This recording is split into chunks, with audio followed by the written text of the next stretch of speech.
नमस्कार दर्शक बंधु सुभद्रा योजना को नहीं बड़ खबर काली खाता को आसिबो सुभद्रा योजनार टंका 3 दिन मध्य दुई दुई थर मिल टंका डबल किस्ती पाइबे सुभद्रा योजनार हिताधिकारी माने एने बड़ सूचना दे सारी राज्य सरकार राति पाहिले सुभद्रा टंका मार्च 6 तारिख रे मिल प्रथम किस्तिर पंचम पर्यायर टंका आउे पुणी गोटे दिन छाड़ी पुणी पाइबे सुभद्रा योजनार टंका मात्र 3 दिन भितर दुई दुई थर टंका पाइबे हिताधिकारी सुभद्रा योजनार हिताधिकारी बैंक अकाउंट को 10,000 टंका आसिबो महिला सुविधा पाई पंचम पर्याय सुभद्रा योजना सहायता मिलवा जाउची गतकाली 6 तारिख रे प्रथम किस्तिर पंचम पर्यायर टंका मिलवा जाउची एवं मार्च 8 तारिख रे अंतर्जातीय महिला दिवस रे द्वितीय किस्ती प्रदान करा जिवो। सुभद्रा हिताधिकारी संख्या 1 कोटी पार होइथिबा बेले मार्च 8 तारिख रे एका बेले समस्त खाता को जीव सुभद्रा योजना टंका यह द्वारा 1 कोटी रु अधिक हिताधिकारी उपकृत हेबे किंतु यह पूर्व आसंता काली खाता को आसीबो पंचम पर्याय सुभद्रा टंका तेबे यह पूर्व आवेदन समय सीमा को नहीं बड़ घोषणा करिसेंती उपमुख्यमंत्री प्रभाती परिड़ा से कहिसेंती जे माने एजाय भी सुभद्रा पई आवेदन करिनांती सेमानक पई गुरुत्वपूर्ण खबर।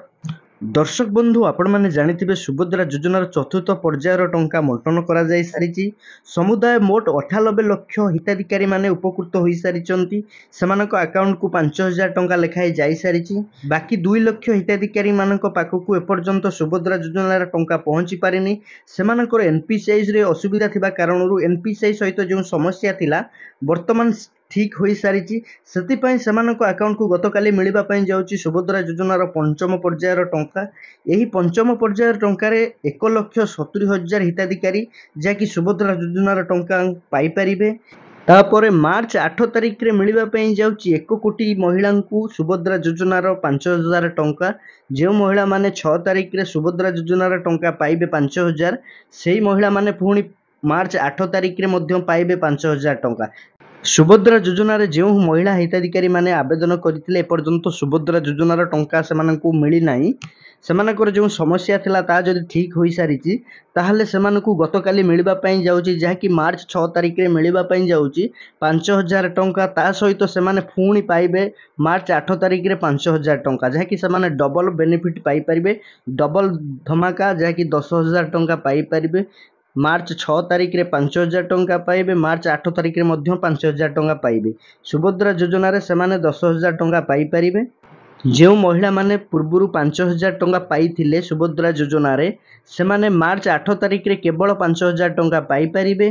आउ जो महिला माने एपर्यंत आवेदन करिनांती सुभद्रा योजना रे सेमाने आवेदन निहाती भाबे करिनियंतु मार्च 31 तारिख हूँ शेष समय यही शेष समय भितर आपण मैंने आवेदन करूँ जो हिताधिकारी मैंने रही जाइछंती